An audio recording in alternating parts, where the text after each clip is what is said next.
Welcome to the premiere broadcast of the industry's first twice-monthly video talk show for system integrators, contractors, and consultants.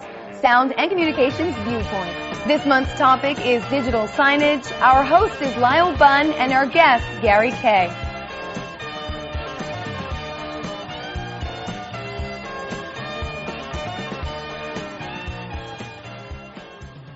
Welcome to this edition of Sound and Communications Viewpoint. I'm Lyle Bunn, and welcome especially today to Kayye. Gary, welcome to Viewpoint. Thank you for having me. Gary, let's jump right in and talk about digital signage. All right. What is digital signage? Well, I think digital signage is pretty clearly defined in our industry as generating content dynamically controlled and able to be displayed in multiple locations simultaneously. It's not just simply digital advertising. It's a digital signage network is one where you're able to display content in multiple locations simultaneously, leveraging the network so that that content can be changed dynamically. Sounds like there's pretty broad application. Describe where we would expect to see digital signage in use now. I think probably an application that everybody's familiar with is today if you walk in the Apple store and you notice all the displays in an Apple store, meaning the laptop displays and the desktop displays, are displaying information about Apple products and services and also future offerings from Apple. And as soon as you walk up to that computer and you move the mouse, it switches over to the desktop of that computer. So that content is being sent to that computer via the network, and the content doesn't reside locally on the computer itself. Sounds like Web 2.0 to me. It is a lot like that. I mean, I think right. There's a lot of applications, and the applications will open up as we get more bandwidth. So where's the business? Where's the revenue? Where's the margin? Where's the sustainable business opportunity for the commercial AV firm? I don't think it is in selling gear. I think they have to branch out of just selling AV equipment. They have to go into leveraging relationships with content producers, if not producing the content. Hold on. Don't go too far ahead of me here. Now, does that mean that there is not a business in moving boxes and equipment, leveraging the existing capabilities of those commercial audiovisual firms?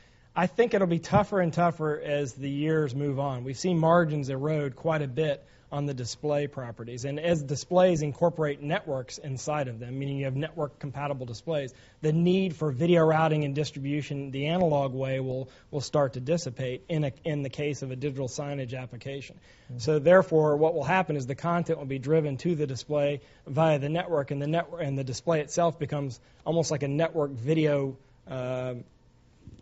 media player, for lack of a better term. You're describing a lot of moving parts.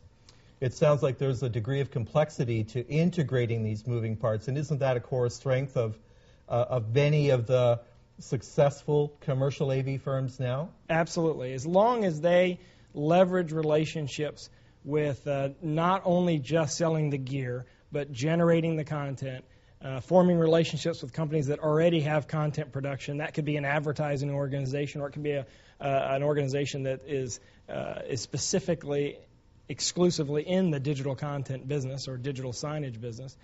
And they also can provide services like systems design for a complete network, in addition to servicing the network when it's up and operational. Mm-hmm. Then I think it's a great market to get into and has a lot of future potential. It sounds like this more fully integrated technology offering is both an opportunity and a threat. So we're going to come back to that a little later on. Okay. But for now, take us into where you see the commercial AV firm having the opportunity for new revenue and new margin. You mentioned, for example, the relationship with their existing clients. Talk more about that. Where's the money? Well, obviously for the national integrators, the ones that cover large areas, it's simple. There's a lot of regional companies that have a lot of offices in many locations, and you can leverage that. A university, for example, a state university. Let's say you're an AV integration company in North Carolina. There's 17 state university schools in that system.